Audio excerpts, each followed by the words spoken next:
சேர்ந்து ஓய்வு எடுப்போம் என்று எங்கும் போய் ஓய்வு எடுத்தது கிடையாது. ஏறத்தாழ 29 ஆண்டுகள் திராவிட முன்னேற்ற கழகத்தில், அதற்கு பிறகு 30 ஆண்டுகள் மறுமலர்ச்சி திராவிட முன்னேற்ற கழகம், ஏறத்தாழ 60 ஆண்டுகள் இந்த கருப்பு சிவப்பு சிவப்பு கருப்பு சிவப்பு இந்த கொடி, இதனுடைய அழகு ஒரு இயக்க தோழர் ஒருவர் சொன்னார். அவர் திமுக மீது அனுதாபம் கொண்டவர். அவர் என்னிடம் சொன்னார், இந்த கொடி ரொம்ப எளிதா தயார் பண்ணிடலாமே, உங்க கொடி கவர்ச்சியா இருக்கு, மேலே சிவப்பு கீழே சிவப்பு நடுவுல கருப்பு, அது அட்ராக்ட் பண்ணுது, அந்த கொடி எங்கெல்லாம் பாக்குறோம் அங்கெல்லாம் அதிமுக இருக்குங்கிறது தெரியுது அப்படின்னு சொன்னார். ஆக தமிழகம் பூராவிலும் கொடிகளை ஏற்ற வேண்டிய அந்த பணியை நீங்கள் செய்து காட்டுவீர்கள் என்று நான் நம்புகிறேன். கைதட்ட அவ்வளவு பலமா இல்லையே.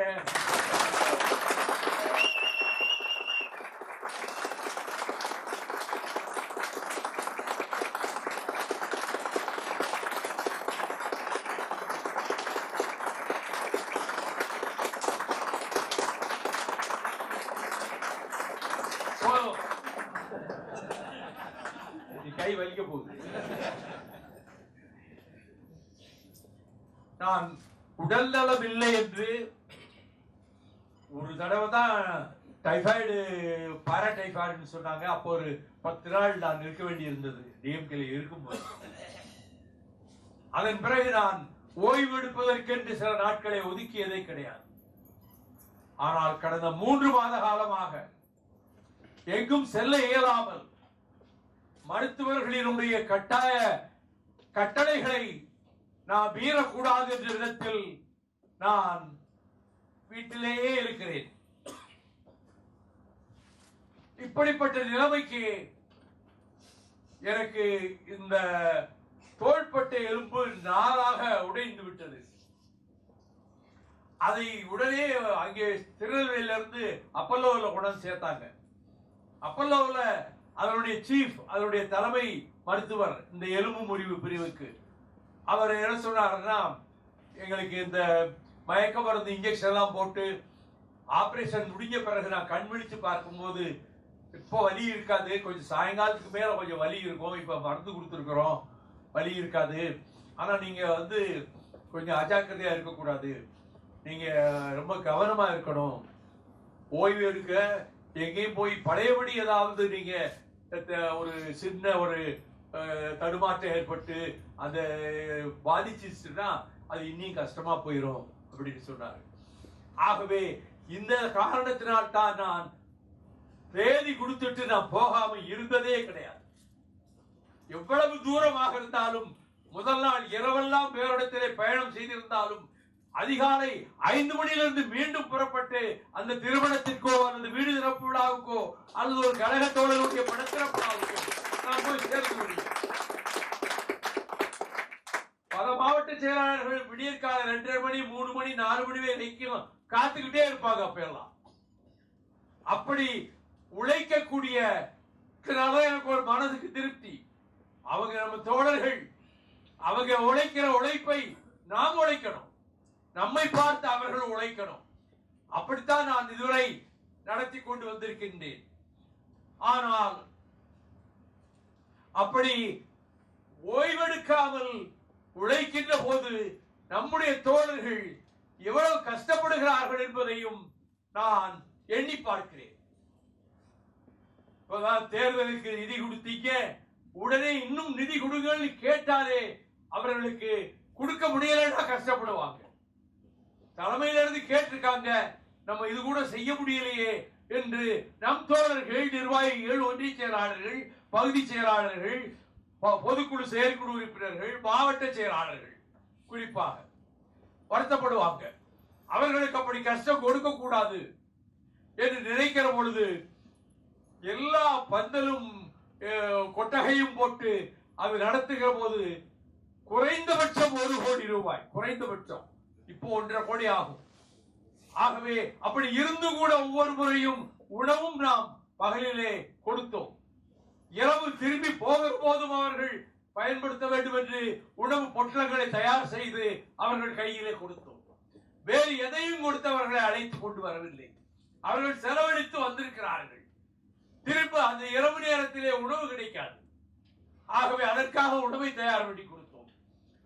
ஆக ஒவ்வொரு ஆண்டும் நாம் எல்லோரும் கூடி கலந்து ஒருவருக்கொருவர் நேசத்தையும் பாசத்தையும் பட்டையும் பையையும் பரிமாறிக்கொள்ளுகிற நிகழ்ச்சிதான் இப்படிப்பட்ட அண்ணா பிறந்தநாள் விழா நிகழ்ச்சி என்பதை நான் இந்த நேரத்திலே தெரிவித்துக் கொள்ள விரும்புகிறேன். பேரறிஞர் அண்ணா அவர்கள் நாடாளுமன்றத்திலே பேசுகிற பொழுதுதான் என் மூதாதையர்கள் எந்த மொழியிலே பேசினார்களோ, என்னுடைய கவிஞர்கள் எந்த மொழி இலக்கிய தரத்துக்களை எடுத்து சொன்னார்களோ, அப்படி அத்தனை இலக்கிய வளமும் பெற்றிருக்கிற மொழிதான் என்னுடைய மொழி. அந்த மொழி இந்தியாவினுடைய ஆட்சி மொழியாக அன்றைக்குத்தான் எனக்கு மனநிறைவு ஏற்படும் என்று அண்ணா அவர்கள் நாடாளுமன்ற ராஜ்யசபையிலே இதை பேசினார். இந்த மேற்கோளை நான் பலமுறை நாடாளுமன்றத்திலே இந்த பிரச்சனை வரும்போதெல்லாம் சொல்லி இருக்கிறேன்.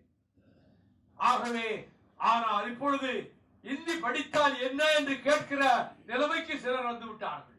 பதுங்கி கிடந்தவர்கள், ஒளிந்து கிடந்தவர்கள், வெளியே வர முடியாமல் இருந்தவர்கள், ஆக திராவிட இயக்கத்தை எதிர்கொள்ளக்கூடிய பலம் இல்லாதவர்கள் இப்பொழுது கொஞ்ச நாட்களாக இந்த பிஜேபியினுடைய தைரியத்தில் இந்துத்துவ சக்திகளும் அவர்களும் அவர்கள் இந்தியை கொண்டு வருவோம், இந்தியை நாங்கள் அவசியம் கொண்டு வருவோம் என்று சொல்லிக் கொண்டிருக்கிறார்கள். இந்திதான் என்று சொன்னால் இந்தியா இருக்காது. இந்தியா இருக்க வேண்டுமானால் இந்தி கூடாது. பாராளுமன்றத்திலே நான் பேசிய பேச்சினுடைய கருத்தை தான் நான் இதை சொல்லுகிறேன். ஆகவே திராவிட இயக்கத்தை அடிமுதல் நுனிவரை அழித்துவிட வேண்டும் என்று கங்கணம் கட்டிக் கொண்டு கர்வத்தோடு ஆங்காங்கு மிரட்டி பார்க்கிறார்களே, தந்தை பெரியார் சிலையே போய் அதை பங்கப்படுத்த வேண்டும் என்ற நோக்கத்தோடு சிலர் செய்கிறார். பெரியார் இல்லையே நாம் தலையிலிருந்து நடப்பது எப்படி? கட்சிக்கு அப்பாற்பட்ட பெரியவர்களும் எல்லா இடங்களிலும் தந்தை பெரியாருக்கு நிகரான ஒரு தலைவர் இல்லை என்று சொல்லக்கூடிய அளவுக்கு அவர் அண்ணா அவர்கள் வெற்றி பெற்று ஆட்சி அமைக்கப் போகிறோம் என்றவுடன் திருச்சிக்கு சென்றார். டாக்டர் கலைஞரும் டாக்டர் நாவலரும் உடன் சென்ற அண்ணன் அன்பில் தர்மலிங்கமும் உடன் சென்றார்கள்.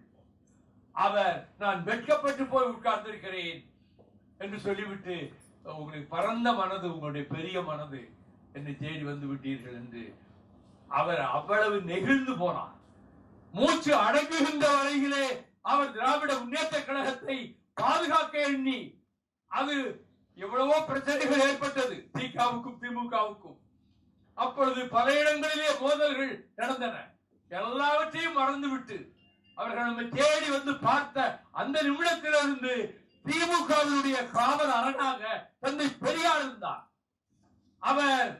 அவர் மறைந்த பிறகு அந்த காலகட்டத்தில் மக்கள் கழகம் வெளியேறி சென்ற பிறகு, வெளியேற்றப்பட்டு பொதுக்குழு தீர்மானம் போட்ட பிறகு திமுக கலைஞர் கட்டி காத்தார். இடைவிடாத நிகழ்ச்சிகள் அவருக்கு. அப்படி அலைந்து திரிந்து உழைக்குவதற்கு யாராலும் முடியாது. தினமும் ஒரு சொல்லி ஆபீஸில் போய் மறுநாள் உடன்பிறப்புக்கு கடிதத்தை எழுதி வைத்து விட்டு ஒவ்வொரு நாளும் கூட கடிதம் வரும். அப்படி எழுத்து, பேச்சு, செயல், அவருடைய சுற்றுப்பயணம் எல்லாம் சேர்த்துதான் இந்த இந்துத்துவ சக்திகள் தலைகாட்ட விடாமல் திராவிட முன்னேற்ற கழகத்தை பாதுகாத்து கொடுத்தது.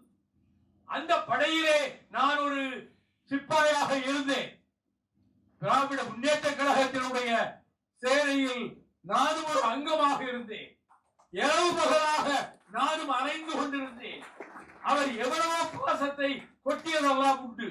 அதற்கு பிறகு கால சூழ்நிலையில் பல்வேறு காரணங்களினாலே நான் நீக்கப்பட்டேன். திராவிட முன்னேற்ற கழகத்திலிருந்து நீக்கப்பட்டேன். நான் வெளியே வரவில்லை. அது பல பேர் தெரியாமல் பேசுவார்கள். நான் சொல்வேன், நான் வெளியே வரலையே, நான் நீக்கப்பட்டவன். அப்படி நீக்கப்பட்ட நேரத்தில் 5 பேர் தீக்குளித்தல் மட்டுமல்ல, 300 பொதுக்குழு உறுப்பினர்கள் நம்மோடு வந்தார்கள். சாதாரண காரியம் அல்ல. சில மாவட்ட செயலாளர்களை தவிர மக்கள் திலகத்துக்கு கட்சி அமைப்பில் இருந்து நிறைய யார் போல மக்கள் லட்சக்கணக்கிலே திரண்டார்கள். கோடானு கோடி மக்கள் அவரை நெஞ்சிலே வைத்து ஆராதித்தார்கள். ஆனால் திராவிட முன்னேற்ற கழகத்தை கட்டி காத்து வளர்த்தவர்களில் ஒரு 5% கூட அவரோடு போகவில்லை. ஆனால் நமக்கு 300 பேர் 900 பேர் 300 பேர் நம்மோடு வந்தார்கள். அதற்கு பிறகு நாம் நடத்திய அந்த பேரணியை நினைத்து பாருங்கள்.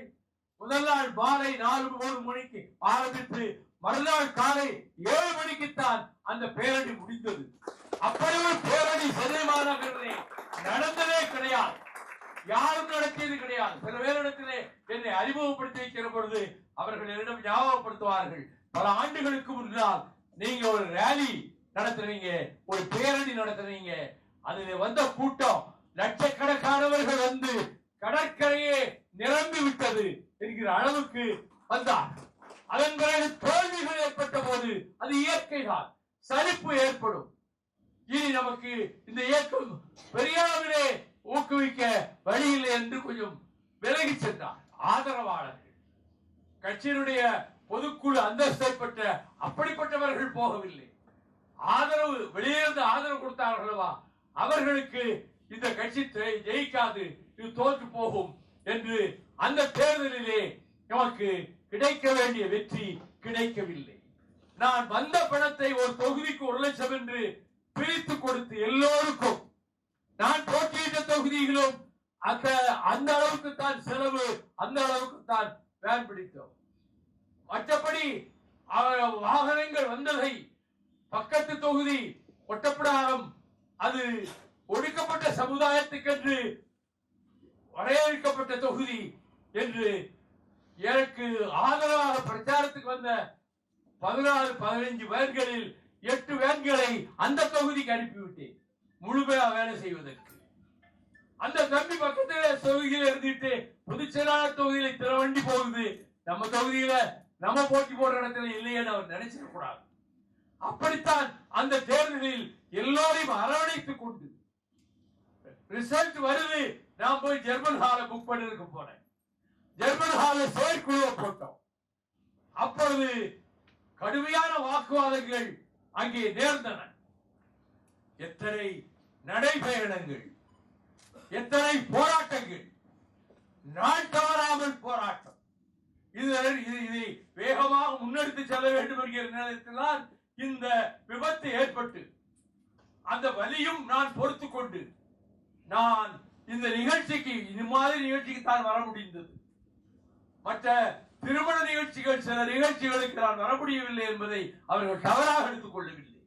நீங்கள் ஓய்வெடுங்கள், நீங்கள் வர முடியவில்லை என்று வருத்தப்பட வேண்டாம் என்றுதான் வெற்றிவேல் சொன்னார். அவர் மகள் திருமணத்துக்கு மாவட்ட செயலாளர், திமுகவிலே தீவிரமாக இருந்தவர். அப்படி இயக்கத்திலே இருக்கக்கூடிய தோழர்கள் தங்கள் வீட்டுக்கு வர முடியவில்லை என்று என் மீது வருத்தப்படவில்லை. நீங்க சுகமாயிட்டா போதும், நாங்க அதை பற்றி எப்பயோ நீங்க வரும்போது ஒரு நாளைக்கு எங்க வீட்டுல வந்து ஒரு காபி குடிச்சிட்டு போங்க, இப்படி சொல்லுகிற தோழர்கள் தான் எந்த இயக்கத்திலே எப்படி பார்க்க முடியும். மறுமலர்ச்சி திராவிட முன்னேற்ற கழகம் உயிர் தன்மையோடு ஜீவனோடு இருக்கின்றது என்பதை நான் தெரிவித்துக் கொள்கிறேன். அதனால் தான் எந்த இடத்துக்கு போனாலும் அங்கே ஒரு 10 தோழர்களால் இந்த ஊரிலே நம்முடைய இயக்கத்தை, மறுமலர்ச்சி திமுகவை ஆதரிக்கின்றவர்களாகத்தான் இருக்கின்றார். இந்த நேரத்தில் பலரும் முயற்சி செய்கிறார். அரசியலை, அதிகாரத்தை கைப்பற்றிவிட வேண்டும் என்று பலரும் முயற்சி செய்கிறார். அது அவர்கள் உரிமை. பலரும் அவர்கள் அரசியலிலே வந்து கட்சியை தொடங்கி நடத்தி இந்த ஆட்சி, அடுத்த ஆட்சியையே நாங்கள் கைப்பற்றி விடுவோம் என்று சொல்லுகிற அளவுக்கு அவர்களுக்கு விளம்பரம் கொடுக்கப்படுகிறது. அது ஒரு நாளும் நடக்காது. 26 தேர்தலிலே மீண்டும் திராவிட முன்னேற்ற கழகத்தினுடைய ஆட்சிதான் வரும். திராவிட இயக்கத்தை யாராலும் அழிக்க முடியாது. ரத்தமும் கண்ணீரும் வியர்வையும் சிந்தி வளர்க்கப்பட்ட இயக்கம்.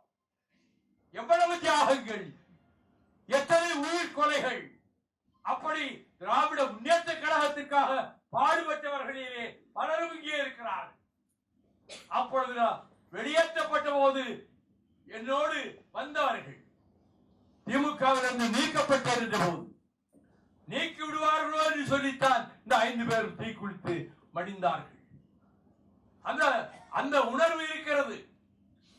அது மட்டுமல்ல, அந்த குடும்பங்களுக்கு என்ன செய்ய வேண்டுமோ அதை முடிந்ததை செய்து கொண்டிருக்கிறோம்.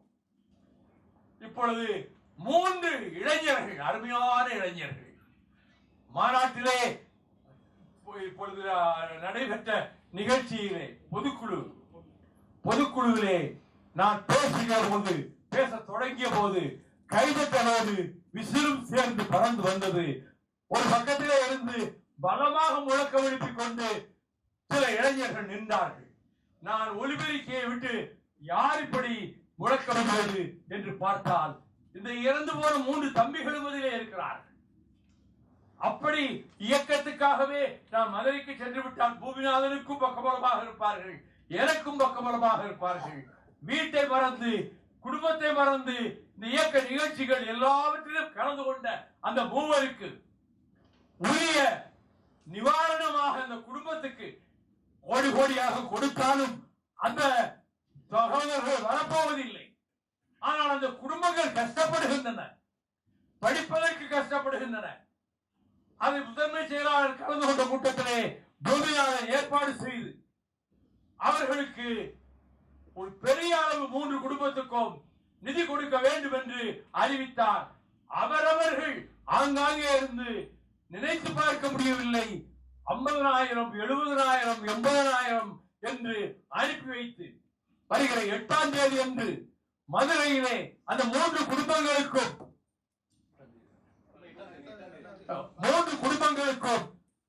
நிதி கொடுக்க போகிறார்கள். எவ்வளவு என்பதை அங்கே நிகழ்ச்சியிலே அறிவிப்பார்கள். நான் திகைத்து போய்விட்டேன்.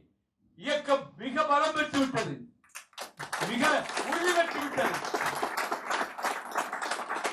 அப்போது நம்முடைய சகோதரர்கள் ஒருத்தருக்கு துன்பம் என்றால் அதை நாம் பங்கெடுத்துக் கொள்ள வேண்டும் என்ற எண்ணம், இதுதான் பாசம், இதுதான் அண்ணா தம்பி என்கின்ற பாசம். அந்த பாச உணர்வு இந்த இயக்கத்திலே தழைத்தோங்கி இருக்கிறது. அது மட்டுமல்ல, எந்த முடிவெடுத்தாலும் சரி அதை நியாயமாக ஜனநாயக வழியிலே எதை செய்ய வேண்டுமோ அதை செய்வதுதான் எனக்கு வழக்கம். ஆகவே பொதுக்குழுவுக்கு ஏன் வரவில்லை? இல்லை, எனக்கு வர முடியல. அதற்கு பிறகு 2 நிகழ்ச்சி நடந்திருக்கு. அந்த மண்டபத்தில் ஒரு நிகழ்ச்சி நடத்துறோம். அந்த நிகழ்ச்சிக்கு அழைத்தது வரவில்லை. கடந்த 1 வருடத்திலே நாம் கூடிய நிகழ்ச்சிகள் எதிலுமே காஞ்சி மாவட்ட செயலாளர் வரவில்லை. இம்முறை வந்தியத்தேவனை விட்டு பேசவிட்டேன். நான் எங்க வந்துகிட்டேன், நீங்களா அறிவிச்சுக்கிறதா நான் மாவட்ட செயலாளர், நான் ஏன் வரணும் என்று இவரிடமே சொல்லிவிட்டார். இது நம்முடைய நிகழ்ச்சி நடப்பதற்கு சில நாட்களுக்கு முன்பு. ஆகவே அப்படிப்பட்ட நிலைமையிலே ஒரு சம்பவம் நடக்கிறது. நான் உடனே அதிர்ச்சி அடைந்து எஸ்பி கிட்ட பேசுறேன். சார், இயக்கத்து மாவட்ட செயலாளர், இது தவறாக இருக்கும். அவர் அப்படிப்பட்டவர் அல்ல, ரொம்ப மென்மையானவர். நீங்க அதனால நீங்க அவருக்கு தொல்லை கொடுத்துறாங்க, விசாரிச்சுட்டு அனுப்புங்க. இல்ல, அந்த மாதிரிதான் அவரை பற்றி நானும் கேள்விப்பட்டேன், நான் விசாரிச்சுட்டு அனுப்புறேன் அப்படின்னா. திரும்ப இரவுல அவரை ரிமாண்ட் பண்ணிட்டாங்கன்னு உடனே அவர் பிறகு நான் போன் பண்ணும்போது, சார், அவர் கூட வந்தவங்க அவர் சொன்னது கன்ஃபெஷன் ஸ்டேட்மெண்ட், நாங்க தான் செஞ்சோம் என்று சொல்லி உங்க மாவட்ட செயலாளர் தான் அனுப்பி வைத்தார் என்று சொன்னார். இந்த சூழ்நிலையிலே எஃப்ஐஆர் போட்டு விட்டார்கள். இப்பொழுது ஒன்றும் செய்ய முடியாது, நீங்கள் நீதிமன்றத்தின் மூலமாகத்தான் நீங்கள் இனி நடவடிக்கையை மேற்கொள்ள முடியும் என்று சொன்னார். அதற்கு பிறகு பத்திரிகை எல்லா டிவி எல்லாத்திலையும் ஒரு கொலை வழக்கிலே கைது, ஒரு கொலை நடந்தது, அதிலே குற்றவாளி என்று சொல்லி அத்தனை பத்திரிகைகளிலும் அத்தனை தொலைக்காட்சிகளிலும் வந்த பின்பு என்னிடத்திலே சில பேர் போன் பண்ணி கேட்டாங்க, இப்படி ஒரு குற்றச்சாட்டு இதுவரைக்கும் இந்த கட்சி ஆரம்பிச்ச 30 வருஷத்துல ஒரு நாள் கூட வந்தது இல்லையே, இப்ப என்ன செய்ய போறீங்க? நான் யோசிச்சுட்டு இருக்கேன். மற்ற முக்கியஸ்தர்கள்ட்ட எல்லாம் பேசிட்டு அதற்கு பிறகு இயக்கத்தை பாதுகாக்க வேண்டும், இயக்கத்தினுடைய தோற்றத்தை பாதுகாக்க வேண்டும் இயக்கத்துக்கு நாட்டு மக்கள் மத்தியிலே இருக்கக்கூடிய நம்பகத்தன்மையை காப்பாற்ற வேண்டும் என்ற நிலையில் தான் அப்படிப்பட்ட ஒரு அறிவிப்பை செய்ய வேண்டி வந்தது. அது ஒரு கட்சியிலே அப்படித்தான் செய்ய முடியும். அதே நேரத்தில் நான் மிகுந்த பாசத்தோடு யாரையும் இழக்க நான் விரும்பவில்லை. அப்படி வெளியே போனால் அவர்கள் இந்த இருதயத்தை உடைத்து உள்ளே இருந்து ரத்தத்தை கொட்ட செய்துவிட்டு போகிறார்கள் என்றுதான் நான் சொன்னேன், சொல்லி வந்தேன். அத்தனையும் தாங்கிக் கொண்டு இந்த இயக்கத்தை பாதுகாக்க வேண்டும் என்பதற்காக வீடு வாசல் மனைவி மக்கள் உடன் பிறந்தார் இவர்களை பற்றி எல்லாம் நினைக்காமல் நம்முடைய சிவப்பு கருப்பு சிவப்பு கொடி இருக்கிறதே, இது ஓங்கி பறக்க வேண்டும், நாம் நல்ல இடத்திற்கு வர வேண்டும். இவ்வளவு காலம் என்னோடு வந்த 30 ஆண்டு காலம் வந்த நீங்கள் நல்ல இடத்திலே இயக்கம் வந்தால் ஆங்காங்கு பதவிகள் கிடைக்கும். நீங்கள் என்னோடு வந்தால் பதவி கிடைக்காது. பதவிக்காக வர வேண்டாம். எம்எல்ஏ எம்பி மந்திரி இதெல்லாம் கனவுகளோடு வராதீர்கள், வர வாய்ப்பே கிடையாது என்றுதான் நான் டேவிட் கல்யாணத்திலே சொன்னேன். 18ஆம் தேதி அக்டோபர் 18ஆம் தேதி அவன் கல்யாண வரவேற்பு நிகழ்ச்சியிலே ரத்தமும் கண்ணீரும் வியர்வையும் தான் இந்த இயக்கத்தை பதியம் போட்டிருக்கிறது. ஆகவே என்னோடு வந்தால் இந்த பதவியும் கிடைக்கும் என்று யாரும் வர வேண்டாம் என்று சொல்லிவிட்டு தான் வந்தேன். லட்சக்கணக்கிலே மக்கள் ஆங்காங்கு திரண்டார்கள். ஒவ்வொரு ஊரிலும் ராத்திரி 12 மணிக்கு போனால் அங்கே ஒரு 20,000 பேர் அங்கே இருப்பார்கள். விடைக்கால 2 மணிக்கு போனால் அங்கே ஒரு 15,000 பேர் இருப்பார்கள். அப்படி ஒரு நிலைமையில் இயக்கத்தை எந்த இயக்கமாக இருக்கட்டும் நம்ம அளவுக்கு பேரணி யாரும் நடத்தியது கிடையாது. விடிய விடிய பேரணி, விடிந்ததற்கு பின்னர் தான் அதற்கு முடிவு அதோடு நிறைவு செய்யப்பட்டது. அப்படி இந்த இயக்கத்தை கட்டி காத்து வந்திருக்கக்கூடிய உங்களுடைய ஆசை கனவுகள், உங்கள் வீட்டிலே இருக்கக்கூடிய உங்கள் குடும்பத்தார் எவ்வளவு வேதனைப்படுவார்கள். இப்படியெல்லாம் கஷ்டப்படுறாரே, இவர் கட்சி ஜெயிக்கலையே என்று உங்கள் வீட்டிலே வருத்தப்படுவார்கள். உங்கள் துணையார், உங்கள் தாயார், உங்கள் தந்தையார், உங்கள் உடன் பிறந்தவர்கள் அவர்கள் வருத்தப்படுவார்கள், நம்ம கட்சி ஜெயிக்கல என்று. அந்த வருத்தம் எல்லாம் இனி தேவையில்லை. நிலைமை மாறும். இந்த ஓராண்டுக்கு பல பேர் பரகணக்கு போட்டுக் கொண்டிருக்கிறார்கள். திராவிட முன்னேற்ற கழகத்தோடு களம் கோர்த்து இந்த களத்தை சந்திக்கிறது என்று நான் சொன்னேன்.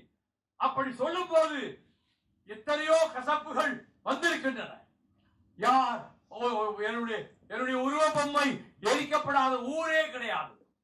அவ்வளவு துன்பங்களையும் நான் தாங்கிக் கொண்டேன்.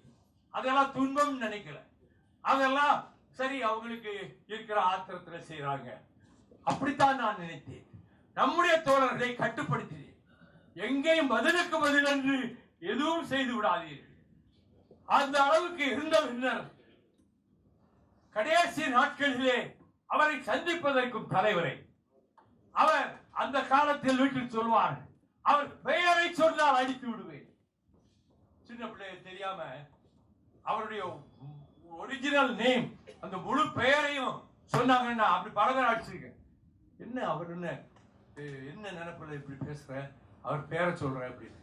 அப்படி வெறி பிடித்த திமுக தொண்டனாகத்தான் திமுகவிலே பணியாற்றினேன். சரி, அதற்கு பிறகு விலகி வந்ததற்கு பிறகு திரும்ப போய் சேர்ந்திருக்கிறோம். மரியாதை கொடுக்கிறார்கள், அன்பாக நடத்துகிறார்கள். எப்பொழுது பார்க்க வேண்டும் என்று சொல்லி தொலைபேசியிலே கேட்டால் அடுத்த 24 மணி நேரத்துக்குள்ளாக ஒரு நேரத்தை எனக்கு ஒதுக்கி கொடுக்கிறார்கள். ஆகவே இடைக்காலத்திலே ஏற்பட்ட சம்பவங்களை எல்லாம் மறந்து விடுங்க. நடந்தவைகள் நடந்து முடிந்தவையாக இருக்கட்டும்.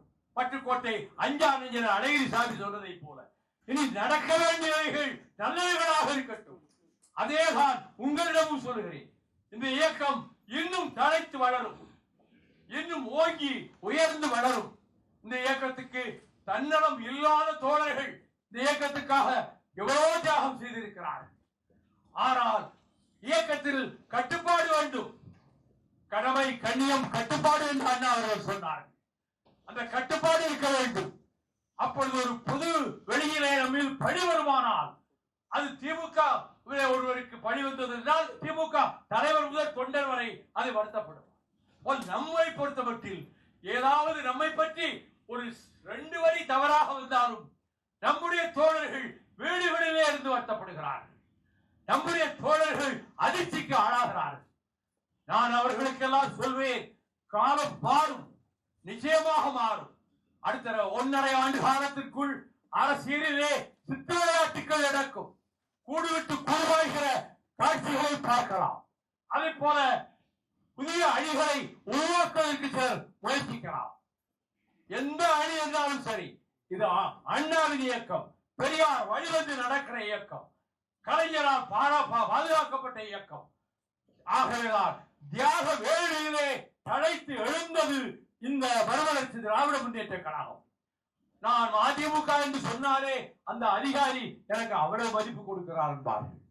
நான் ரயில்ல எனக்கு ரிசர்வேஷன் கிடைக்கல, நான் எங்க வேட்டியை பார்த்துட்டு நீங்க மதிமுகவா, சரி உங்களுக்கு ஒரு பெருத்து ஒதுக்கிட்டார என்று சொல்வார்கள். இந்த பெயரை பற்றி தந்திருக்கிறேன். அதே போல நீங்கள் இன்னும் நிம்மதியாக மகிழ்ச்சியாக நாம் ஒரு முடிவெடுத்தோம், அந்த முடிவு வீணாக போகவில்லை என்று உங்கள் வாழ்நாளிலேயே அதை காண வேண்டும். உங்கள் வாழ்நாளிலேயே அப்படிப்பட்ட காட்சியை தமிழ்நாட்டிலே பார்க்க வேண்டும். அப்படிப்பட்ட காட்சி தோன்றுவதற்கு என்னென்ன தியாகம் செய்ய முடியுமோ, எப்படியெல்லாம் உழைக்க முடியுமோ, எப்படியெல்லாம் நான் சில வேளைகளிலே காயப்படுவது உண்டு. ஆனால் அந்த காயங்களை மறந்துவிட்டு நெஞ்சிலே இருந்து கொட்டுகின்ற ரத்தத்தை துடைத்து விட்டு நான் அவர்களிடத்திலும் பாசத்தோட தான் கடந்து வந்திருக்கிறேன். அப்படி விலகி சென்றவர்களில் முதலிலே சென்ற முக்கியமானவர்கள் ஒரு வார்த்தை என்னை பற்றி இன்று வரை தவறாக எங்கேயும் பேசியதில்லை. செஞ்சி ராமச்சந்திரன் ஆகட்டும், எல் கணேசன் ஆகட்டும், ஒரு வார்த்தை ஒரு வரி எங்கேயாவது ஒரு மேடையிலே எங்கோ என்னை பற்றி குறையாக சொன்னது கிடையாது. அதை நான் நன்றியோடு நினைக்கிறேன். நானும் அவர்கள் யாரையுமே இங்கிருந்து போனவர்கள் நன்றாக இருக்கட்டும் என்று தான் சொல்லியிருப்பேனே தவிர யார் மீதும் எனக்கு காழ்ப்போ கசப்போ வெறுப்போ எதுவும் கிடையாது. ஆனால் இந்த இயக்கத்தை கட்டி காத்து கொண்டு போகிற போது அதனை வருகிற சோதனைகளை எல்லாம் நாம் ஏற்றுக்கொண்டு இயக்கத்தை மேலும் வலுப்படுத்த வேண்டும் என்று சொன்னால் அந்த அங்கே ரகு உட்கார்ந்து இருக்கிறான் பார்க்கிறேன். இந்த மாதிரியான இளைஞர்கள் லட்சக்கணக்கிலே வந்தார்கள். வந்தவர்களுக்கெல்லாம் அப்பொழுது 25 வயசு இருக்கும், 20 வயசு இருக்கும். இப்ப எல்லாருக்கும் 55 60 ஆயிடுச்சு. ஆக அந்த இளைஞர் இளம் பட்டாளம் வந்ததற்கெல்லாம் வயசு 30 வருஷம் கூடி போச்சு, அவ்வளவு. ஆனால் இளைஞர்களிடத்திலே நீங்கள் நாம் இயக்கத்தை கொண்டு போகிற விதத்திலே நமக்கு ஆதரவு வரும். ஈழத்தினுடைய விடியலுக்காக நாம் தியாகம் செய்தோம். தமிழீழம் பிறக்க வேண்டும். என் தலைவன் பிரபாகர் நேரடியாக ஆட்சி செய்ய, அவர் ஆட்சிக்கு வரமாட்டாரு, யாரையாவது ஒருத்தர் போடுவேன்னு சொன்னார் அவர். அப்படி அந்த தலைவனை தலைவனாக நான் ஏற்றுக்கொண்டு அவரிடமிருந்து பிரிந்து வந்த போது கண்ணீரோடு தான் வந்தேன். அவரையும் கிட்டுவையும் விட்டு பிரிந்து. இதற்கு மத்தியிலே இப்பொழுது இங்கேயே வருகிறான் சிங்களத்துக்காரன், இங்கேயே வருகிறான், பிரதமரிடம் பேசுகிறான். இயக்கத்துக்கு நமக்கு எவ்வளவு கேடு உண்டு அவ்வளவு செய்வார். ஆனால் நான் எந்த கட்டத்திலும், அது வாஜ்பாய் ஆட்சியாக இருக்கட்டும், அதற்கு பிறகு வந்த ஆட்சியாக இருக்கட்டும், எந்த கட்டத்திலும் இந்த பிரச்சனையிலே துளி அளவு விட்டு கொடுத்தது கிடையாது. என்ன நிலைப்பாட்டை முன்பு எடுத்தோமோ அதே நிலைப்பாட்டை தான் இன்று வரை சொல்லி வருகிறோம். விடியல் தான் ஈழம், தனி ஈழம் தான் விடியல். அதற்கு ஒரே வழி பொது வாக்கெடுப்பு தான் என்று இதை நான் பிரசன்ஸிலே சொன்னேன், பெல்ஜியத்திலே சொன்னேன். அதற்கு பிறகு 6 மாதம் கழித்து ஒவ்வொருவராக சொல்ல ஆரம்பித்தார். பொது வாக்கெடுப்பின் மூலமாக தனிநாடு தனியீழம் என்று அறிவிக்க வேண்டும் என்று பிரசன்ஸிலே போட்ட தீர்மானம் தான். அதற்கு பிறகு படிப்படியாக மற்றவர்கள் சொல்ல ஆரம்பித்தார். 6 மாதம் கழித்து ஒருவர், 1 வருடம் கழித்து ஒருவர். நான் பற்றி பெருமைதான். இந்த கொள்கையை விடுபடணும், இது வெற்றி பெறணும், இந்த கோரிக்கை வெற்றி பெற வேண்டும் என்று நான் நினைத்தேன். ஆகவே மறுமலர்ச்சி திராவிட முன்னேற்ற கழகம் போராடாவிடில் எப்போதோ ஸ்டெர்லைட் காரன் எப்பொழுதோ நடத்தி கொண்டு போயிருப்பான். ஆனால் அந்த ஸ்டெர்லைட் கோடீஸ்வரரை எதிர்த்து உறுதியாக நின்று போராடியது மறுமலர்ச்சி திமுக. நெய்வேலி நிலக்கரி சுரங்கம் வடவர்களுக்கு போய் சேர்ந்திருக்கும், அதை தடுத்து நிறுத்தி போட்ட உத்தரவை திரும்ப பெற வாஜ்பாயை சம்மதிக்க வைத்தது உங்கள் பொதுச் செயலாளர் தான். இன்றைக்கு அவ்வளவு பெரிய சாதனை. அதே போலத்தான் முல்லை பெரியாருக்கு எத்தனை உண்ணாவிரதம், எத்தனை நடைபயணம். அந்த முல்லை பெரியாரை பாதுகாப்பதற்கு ஒவ்வொரு முறையும் எவ்வளவு போராடி இருக்கிறோம். அப்படிப்பட்ட அந்த நிலையில் தான் அவன் சிவகாசி ரவி நியூட்ரோனோவை எதிர்க்கிறோம் என்று சொன்ன போது இது காசு வாங்குவதற்கு துறை மகன் துறைக்கு அதுல 3% பங்கு வாங்கிட்டாங்க நியூட்ரினோ திட்டத்துக்கு என்று வெளிப்படையாக பேசி அவன் ஸ்டெர்லைட் முதலாளி அவன் உலக கோடீஸ்வரர் நான் பார்க்க மாட்டேன்னு சொல்லிட்டேன். நியூட்ரினோ அந்த மாவட்டத்தை அழித்துவிடும், தேனி மாவட்டத்தை அழித்துவிடும், லட்சக்கணக்கான குடும்பங்கள் பாதிக்கப்படும் என்பதற்காக திரும்ப திரும்ப போராட்டம். மேதாபுரம் அபயார அழைத்து வந்து ஊர் ஊராக சென்று அதனுடைய கேடுகளை சொல்லி இந்த சீமக்கருவேலை அந்த சீமக்கருவேலை விவசாயத்தை வலித்து மக்களுக்கு கேடு செய்யும் என்று அதை ஒழிப்பதற்கு கோர்ட்டிலே போய் நின்று நானே வாதாடினோடு ஜட்ஜி சொன்னாரு, நீங்களே இறங்கி செய்ய வேண்டியதாக ஹைகோர்ட் ஜட்ஜி. அதே போல நம்முடைய தோழர்களும் நாங்களும் எல்லா இடங்களிலும் முடிந்த அளவுக்கு அவற்றை அகற்றுவதற்கு பாடுபடும். ஆக ஒவ்வொரு நடைபயணமும் இந்த இயக்கத்துக்கு மதுவை ஒழிக்க வேண்டும் என்று சொல்லி என்னுடைய தாயார் 1000 பேரை திரட்டி கொண்டு உண்ணாவிரதம் இருந்தார். அவருக்கு ஏற்கனவே பிளட் பிரஷர் சுகர் இருக்கு. ஜாக்கிரதையா இருக்கணும் டாக்டர் சொல்லி இருக்கிறார். நான் போறேன் 9 மணிக்கு ராத்திரி அங்கதான் உட்கார்ந்துருக்காங்க ரோட்ல. பிறகு சரின்னு அதோட போலீஸாரும் நாங்க போறோம்னு போயிட்டாங்க. சரி மறுநாள் ஒண்ணும் இருக்காதுன்னு நினைச்சுட்டு இருந்தேன். ஆனால் 8 மணிக்கே கொண்டு வந்து 500 போலீஸ அந்த டாஸ்மாக் கடைக்கு முன்னாடி பக்கத்துல எல்லாத்தையும் போட்டாங்க, யாரையும் வர விடக்கூடாது. இது எனக்கு தகவல் வந்தது. நான் இளைஞர்களுக்கு சொல்லி அனுப்புனேன், நீங்க எல்லாரும் கிளம்புவாங்க, நம்ம டாஸ்மாக் கடையை அப்புறப்படுத்தணும் இன்னைக்கு. அதனாலே வரக்கூடிய விளைவுகள் எல்லாவற்றையும் நாம் ஏற்றுக்கொள்வோம் என்று சொல்லி நாங்க ஒரு 300 பேர் முன்னாடி, மற்றவங்க ஆயிரக்கணக்கான பின்னாடி நாங்க அந்த டாஸ்மாக் கடையை பார்த்து போனோம். போலீசார் 500 போலீஸ் இருக்காங்க, 100 பெண் போலீஸ் இருக்காங்க. ஒரு கண்மூடி கண் திறப்பதற்குள் இவ்வளவு பெரிய பூட்டை நம்ம ஆட்கள் உடைச்சிட்டாங்க. இவ்வளவு பெரிய பூட்டு, திண்டுக்கல் பூட்டு, கதவை உடைச்சாங்க. உள்ள இருக்கக்கூடிய விஸ்கி, பிராந்தி, பீர் பாட்டில்கள் எல்லாம் கொண்டாந்து போட்டு உடைச்சி அதுக்கு தீ வச்சாங்க. தீ கொழுந்து விட்டு எரியுது. இந்து பத்திரிகையில அந்த கொழுந்து விட்டு எரிகிற தீ நான் புராணத்திலே பேசுவதை போல முதல் பக்கத்திலேயே அதை எடுத்து போட்டாங்க. ஆக அதற்கு பிறகு கோர்ட்டுக்கு போறாங்க. என் தம்பிதான் ஊராட்சி மன்ற தலைவர். கோர்ட்டில் நானும் அதற்கான முயற்சிகளை மேற்கொண்டேன். கோர்ட்டில் அந்த நீதிபதி நீதியை தவறாமல் காக்கக்கூடியவர். அவர் இதுல ஒன்றும் தப்பு கிடையாது. அவங்க ஊர்ல இருந்து பஞ்சாயத்துல தீர்மானம் போட்டிருக்காங்க, ஊரோடு கலந்து அதை அகற்றி இருக்காங்க. இது எந்த விதமான ஸ்டேயும் கொடுக்க முடியாது என்று டிஸ்மிஸ் பண்ணிட்டாரு. சுப்ரீம் கோர்ட்டுக்கு போறாங்க. சுப்ரீம் கோர்ட் என்ன சொன்னது என்றால், அது பேப்பரை எடுத்த உடனே அதை தூக்கி அப்படி தூர போட்டு, இங்கே சீஃப் ஜஸ்டிஸா இருந்தவர் அதை தூக்கி அந்த பக்கம் போட்டு, இதெல்லாம் நம்ம நேரத்தை வேஸ்ட் பண்றது, இது வேண்டியது இல்லை, டிஸ்மிஸ் பண்ணு அப்படின்னு சொல்லிச்சு. அந்த ஜஸ்டிஸ் இங்க இருந்து சீஃப் ஜஸ்டிஸ் அவர் சொல்லிட்டார். ஆக நாம் நம்முடைய இயக்கம் நாட்டு மக்களுக்காக போராடுகிறது. மதுவிலக்கு எதற்காக? மக்களை காக்க, தாய்மார்களை காக்க. இப்போது கற்பழிப்புகளும் கொலைகளும் பெண்கள் படுமோசமாக நாசப்படுத்தப்படுவதும், கல்லூரி மாணவிகள், பள்ளி மாணவிகள், 8 வயசு 10 வயது சிறுமிகள் எங்கே நடந்து போக முடியவில்லை.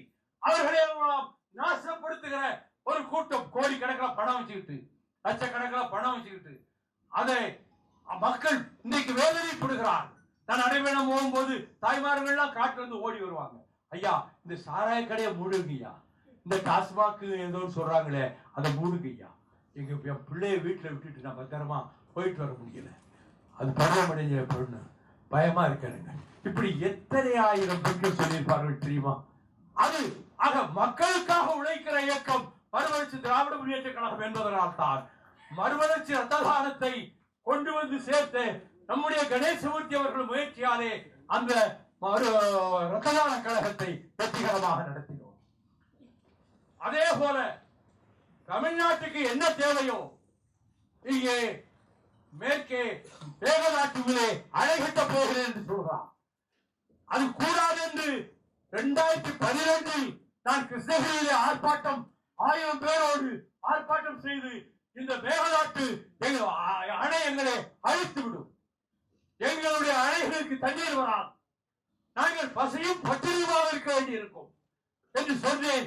அதே போல மத்திய சர்க்காரும் ஆதரவு கொடுத்து பிரதமரும் இந்த நியூட்ரினோ வந்தே ஆக வேண்டும் என்று சொல்லி நியூட்ரோன் என்று நினைச்சுக்கிட்டு ஐக்கிய விடுறாருன்னு சொல்லி அவங்க தரப்புல இருந்து ஒரு அறிக்கை விட்டாங்க. ஏன்னா நியூட்ரோனுக்கும் நியூட்ரோனுக்கும் வித்தியாசம் தெரியாத எனக்கு. ஆகவே தமிழ்நாட்டினுடைய நன்மை எதுக்கோ அதுக்கெல்லாம் போராடி இருக்கிறோம். தமிழ்நாட்டு மக்களுக்கு என்ன தேவையோ அதற்காக எல்லாம் போராடி இருக்கிறோம். அப்படி போராடுகிற இயக்கம் தான் மறுமலர்ச்சி திராவிட முன்னேற்ற கழகம் என்பதை எல்லோரும் அறிவார்கள். இனி சரியான சந்தர்ப்பம் வருகிற போது வருகிற மாதங்களில் என்ன போராட்டம் அவசியமோ அந்த போராட்டத்தை நடத்துவோம். என்ன போராட்டம் நடத்த அறிவிச்சாச்சுன்னா நீங்க கொடையோடு தான் வரணும். வந்து நம்ம ஒரு இடத்துல ஒரு 1000 பேர் நீங்க சேர்ந்துட்டீங்கன்னா உங்களுடைய ஒரு ஆர்வமும் எழுச்சியும் மனதுக்குள்ளே ஒரு மன நிறைவும் நம்ம கட்சி நல்லா தான் இருக்கு என்ற எண்ணமும் உங்களுக்கு ஏற்படும் என்பதனால் அருமை தோழர்களே, இந்த 15ஆம் தேதிக்கு நீங்கள் வருவதற்கான ஏற்பாடுகளை இப்போதே செய்ய ஆரம்பித்து நல்ல கூட்டம் வந்துடும், அது ஒன்றும் பிரச்சனை இல்லை. ஆகவே அந்த நிகழ்ச்சி அடுத்த ஆண்டு செப்டம்பர் 15 என்பது அது நிச்சயமாக நீங்கள் எதிர்பார்க்கிற, எனக்கு முன்பு பேசிய மதுரை சத்யாவும் வந்தியத்தேவனும் சொன்னார்களே, முதன்மை செயலாளரும் சொன்னாரே, அதுபோல ஒரு மாநாட்டை நாம் நடத்துவோம், அதற்கு தயாராகும். லட்சக்கணக்கிலே வந்தார்கள் என்று இருக்கும். ஆகவே அதற்கு பிறகு 6 மாதத்துக்குள்ளாக 8 மாதத்துக்குள்ளாக தேர்தல் வருகிறது, பொது தேர்தல் வருகிறது, சட்டமன்ற தேர்தல் வருகிறது. அதில் திராவிட முன்னேற்ற கழகத்தின் தலைமையில் தான் நம்முடைய இயக்கம் இயங்கும். நாம் இனி மாறி மாறி முடிவெடுத்தார் என்று சொன்னாங்க. மற்ற தலைவர்கள் முடிவெடுத்தா சொல்ல மாட்டாங்க. நாம தோழர்களுடைய உணர்வு, தொண்டர்களுடைய உணர்வு எல்லாம் பார்த்து அப்பப்போ ஒரு சில முடிவுகள் எடுத்தோம்.